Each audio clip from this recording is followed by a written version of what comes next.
All right, guys, let's get started on our meeting. So, welcome. Good morning. I'll talk loud. You don't got to get any closer. That's fine. So, this morning, guys, we're going to talk about overprocessing. But before we do that, let's get on to some shout outs. So, anybody got some shout outs this morning? Shout out on the design on that Z71 front blitz. We had minimal issues getting there together. All right, nice. For Ryan. Good job, Ryan. Yeah, Ben. Shout out to Brian Schrader for taking Chris and I to a concert on Friday. We went to Ricky Skaggs, Bluegrass, 1970s, 80s. Nice. Cool. Thanks, Brian. Bryce. Not all my kids sleeping all night. All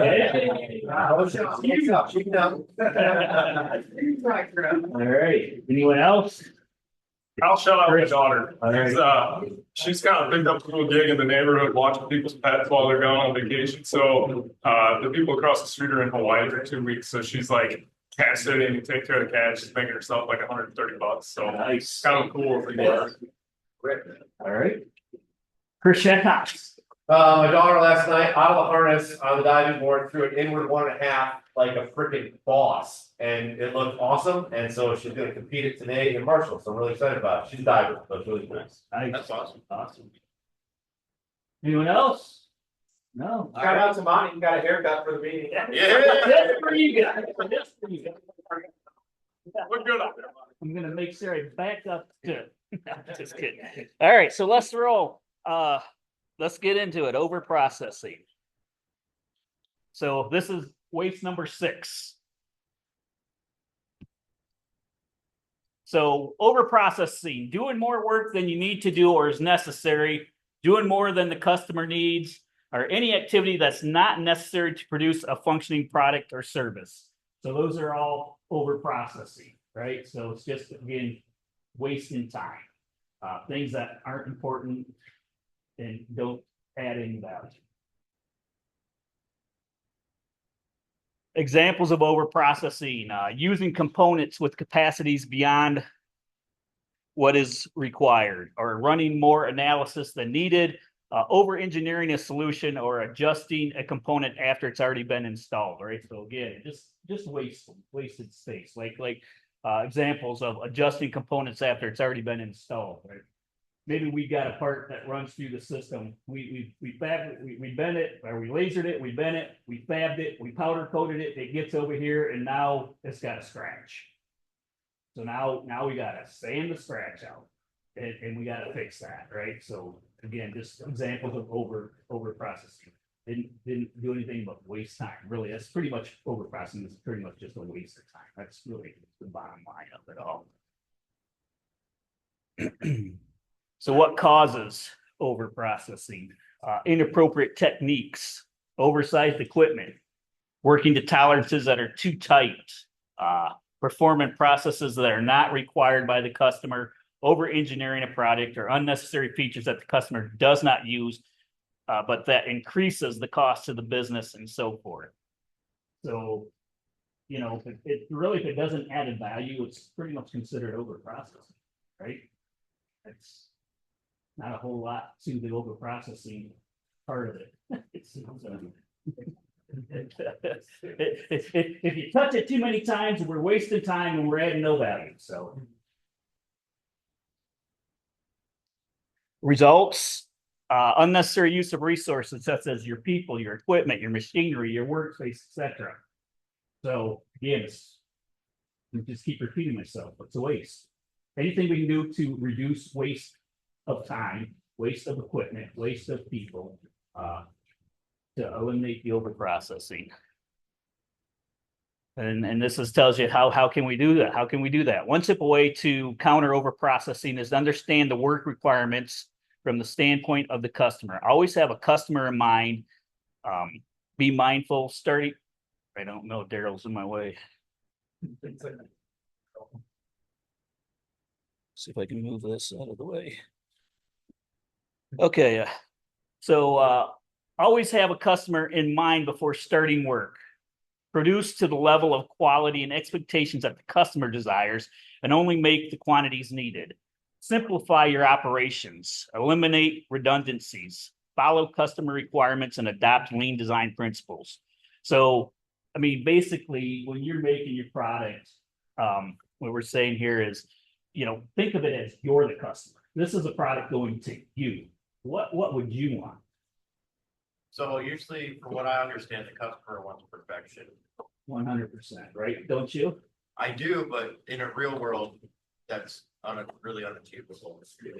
So as close to perfection as we can get without wasting time on it, is what you're saying? Pretty much, right? You have two bumpers, they're sitting next to each other, and both of them are ground down, right? Yeah. The customer never sees them side by side. So they're never gonna have a comparison to know that one's not ground enough, you know what I mean? So it's like the right balance of what the customer will accept, right? Versus like, this thing has to be absolutely perfect, right? Because you can add tons of processing. The other way to think of it is like fingerprints, like how many fingerprints are you leaving on this product, right? The more fingerprints you leave on it, the more processing you're doing. So if you're picking up and putting it down and moving it multiple times, or the Chandler hat went over, picked it up, and put it on a cart, and then walked over here, but grabbed the cart, walks back over, picks it up, carries it to the bench, instead of using the cart, then moves it onto another table, right? Just over processing is in that way. The thing about all these wastes, they all kind of tie together, right? They all, when you have one, you usually have them all. So it's not like you can say like one waste only in this particular process. So it's really just learning the expectations of what the product requirements are, and then just getting to that standard. All right. So the question is, who can identify any over processing in their area? All right, Bryce, what do you got? Those things get welded in, crooked, it's the customer, the defect, so we gotta make a whole new one. Instead of always over. Right. Okay, so that giving hits money on back. more than just over processing too, right? That hits on pretty much all of them. Yes, right. Stainless tags. Finally got them set, so we can cut them with the film, the right hole size, everything. But prior, we had to pass it through the Bismack so many times. Yesterday, we figured that out, so we eliminated some of that over processing. Nice. I can tell you what, when I started here, our crossbars, we over processed the shit out of our crossbars, right? They come in on a huge pallet, 400 of them on a pallet, double ended. We'd unband them, take them off a pallet, put them on a table, tap them, take them off the table, put them on a pallet, take them to the machine, take them off a pallet, put them in the machine, take them out of the machine, put them on a pallet. Over process the shit out of them. We've got a new vendor now. We've improved our process quite a bit. Don't have to take them off the pallet. Now we tap them right on the pallet to go from tap to the machine, out of the machine to a pallet. So the ways it was just changing vendors actually helped us a ton on that one. Anyone else got any examples of over processing? I got one. I got a few, but our biggest one is anti-grease flash. Basically, too much of that. When you're watching it, it comes off, but you weld it, then you're burning like grease splatter onto your part. Don't become sticky. Oily, just doesn't fly. And then another thing is rust. Sometimes even the slightest rust, 50-50 may come out good. Come out good at all. We've been on these guys a lot about just missing it. I don't know if it's gotten any better over there. It has been looking better. I'm seeing bigger, so. That part's not a big deal. But we always are close to somewhere else down on it. Keep higher right now, it's kind of tough stuff. I'll put on my shipping and receiving hat. When I'm processing refracts from the rack, we send the fairings next door and Brian wraps them up on pallets so they stay together. So shrink wraps both sides of them. They go next door, they cut it apart, they hang it, then they wrap them up again. Then we put them on a shelf. And then when it comes time to use those products, we reach up on the shelf and we cut the shrink wrap. During that process, we scratch the shit out of the bottom one. So then we start going through this process. Well, as you're pulling these apart, you're finding ones that are scratched because, we're not exactly the most careful with them. So then I'm DAing the fairing and then putting it on the skid to go next door to get opportunity again. So we're just processing over and over again on our own, we're the only ones, we're causing all of those defects. On the customer service and sales side, it's spreadsheets, we got a spreadsheet with multiple tabs. And some of those tabs contain the same information as other ones. So you're constantly jumping from one to the other and putting it here, but also putting it there, also putting it there, so you can put it over here. But like the big waste of time and sharing that information and all those places. Part of the probably, you know, too much paper, it's always printed, printed invoices, printed things that needed to get entered, and then put, I think and that's waste of paper, you have to get up there on the printer. Then you have to shred that paper, you gotta file away, so we, trying to do, everything much more digitally. And, but I really have to print that, so I just got that open, get it entered, print it, and deal with it later, so, that would probably save most individual time, my opinion. Another one for customer service where, maybe we email back and forth with the customer way too many times before we just pick up the phone and call them and just get it handled right away. Right, because emails are easier, you're in your window, you can type, send, next one, type, send, next one, and before you know it, you've got, 6 emails to the same person where one 5-minute phone call could have saved you all of that time. So yeah, just touching the Zendesk tickets too many times before calling.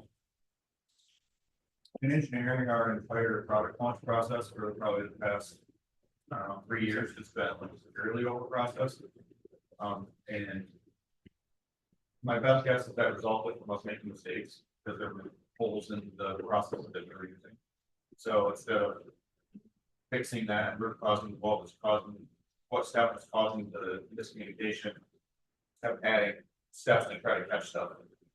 And that resulted in we missed stuff on the XJ DIY rear yesterday from that exact same thing. So now with our Mishibai board, whoever designs the product has SOPs for every step of the way. You do the pricing, you do the part numbers and before you do the final brand programs, final DXS, final step with the fabricator that makes the first one. I mean, it's totally owned by the person. There's no handing off, and I've already seen with Alan doing. Alan's the first one that got through.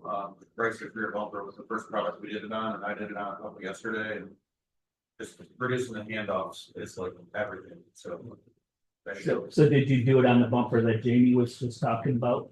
So smoothly? What's that one? No, that was that was actually one of the problems before. We have perfected our over process Okay. to an extent, but yeah, it's just there's no like when Colin finished it up, there's very little risk, right? He didn't hand it off to me, we handed it off back to him. We sent it over to Cameron, get it on the website, and then Corey and everyone looks it over on the website to make sure there was no mistakes. All would actually be remedied by just whoever designed the product, handling it from idea to production. In fab, making these SOPs, one of the biggest, I guess, things that pops out is Brian said, if you have to go to the grinder or the belt or the bandsaw, that's probably over processing. And then every time I find myself going there, I'm like, is this something we can fix in engineering? Or is this something that can be adjusted to where I don't have to walk and adjust multiple times? So we've been making these SOPs. We've really been trying to knock out the walking to the belt sander or adjusting parts completely, like get it out of the process completely. Cool. So, and engineers have been accepted. Nice.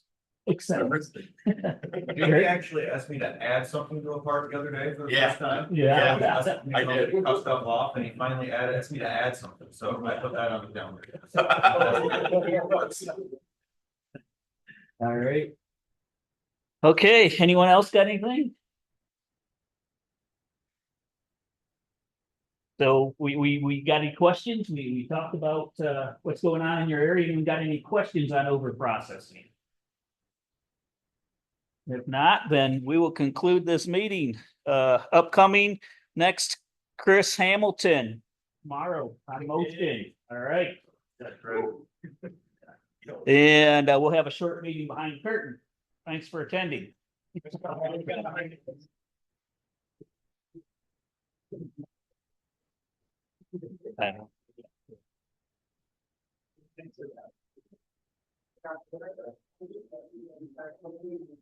Monte. Thanks. So, those are not, those look like very steep. That's what I was saying, but did you get the right thing, like, a couple days ago? The Races. races, I got the races. So, a couple days. Yep, sure, yep. So I'm not